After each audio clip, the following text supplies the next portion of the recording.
Баршаға сәлем. Бүгін біз шаш төгіле бастағанда оны қандай дәрумендермен тоқтатуға болатынын жайлы айтып өтеміз. Алдымен шаш түсуінің негізгі себептерін айтып өтейік.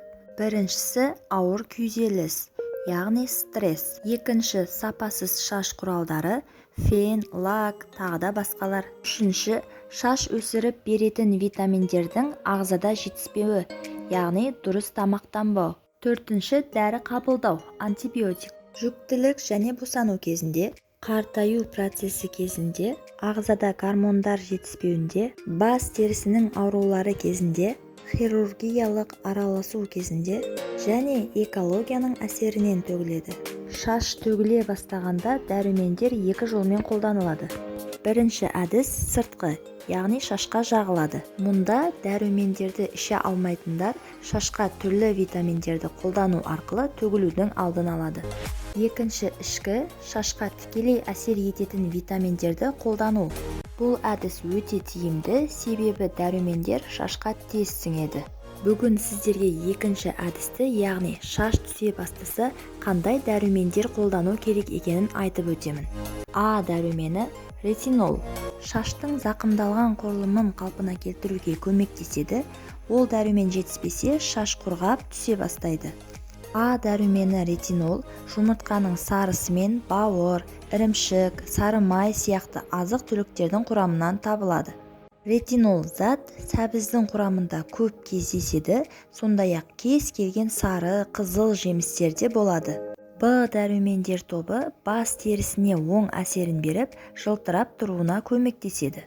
Б1 дәрумені тиамин шашты нығайтып, түсін жақсартады. Б2 дәрумені рибофлавин қан айналымының жақсаруына ықпал етеді. Егер бұл дәрумен жетіспесе, шаштың ұштары ұштанып, сынғыш болады және шаштың түбі тез майланады. Б3 дәрумені никотин қышқылы. Бұл дәрумен бай түстермен қамтамасыз етеді.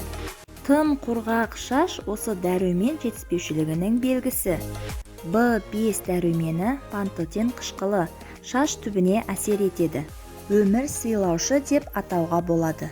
Бұл дәрумен жетіспесе, шаш сиреп, өспей қалуы мүмкін.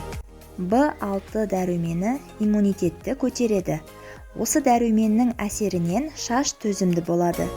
Бұл дәрумен қайызғақпен жақсы күреседі.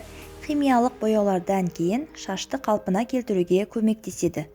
Б9 дәрумені фолий қышқылы. Бұл дәрумен май бездерін реттейді. Б9 дәрумені жетіспеген кезде қысқа уақыт ішінде шаш майланып кетеді. Б10 дәрумені шаштың түсуіне жол бермейді, табиғи түсін сақтайды. Б12 дәрумені шаш түсу процесін алдын алып, шаш өсуін жақсартады.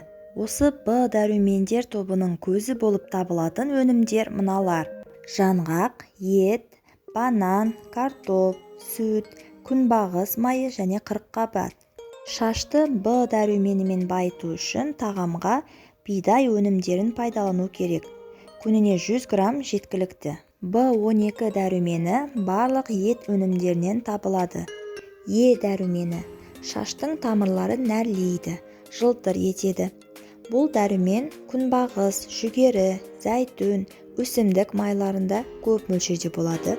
Сонымен қатар шпинат, қызанақ, сәбіз, пияз, петрушка, банан, алмұрт секілді жемістерде де бар. С дәрумені аскорбин қышқылы. Шаш өсуіне және тығыздалуына ықпал етіп, қан айналымын жақсартады. С дәрумені барлық цитрустық жемістерде және алма, қырыққабат, итмұрын, кивиде бар. Д дәрумені кальциферол. Өсуді жақсартады, шыбықтардың сынғыштығын, табиғи жылтырдың жоғалуын болдырмайды. Д дәрумені балық майы, саңырауқұлақ, жұмыртқа және ет өнімдерінде кездеседі. Шаш түсе бастағанда ішке қабылданатын дәрумендер осылар. Келесі видеода шаш түсе бастағанда шашқа жағылатын пайдалы дәрумендер жайлы айтып өтеміз. Видео ұнаса лайк басып тіркеліп кетсеңіздер болады.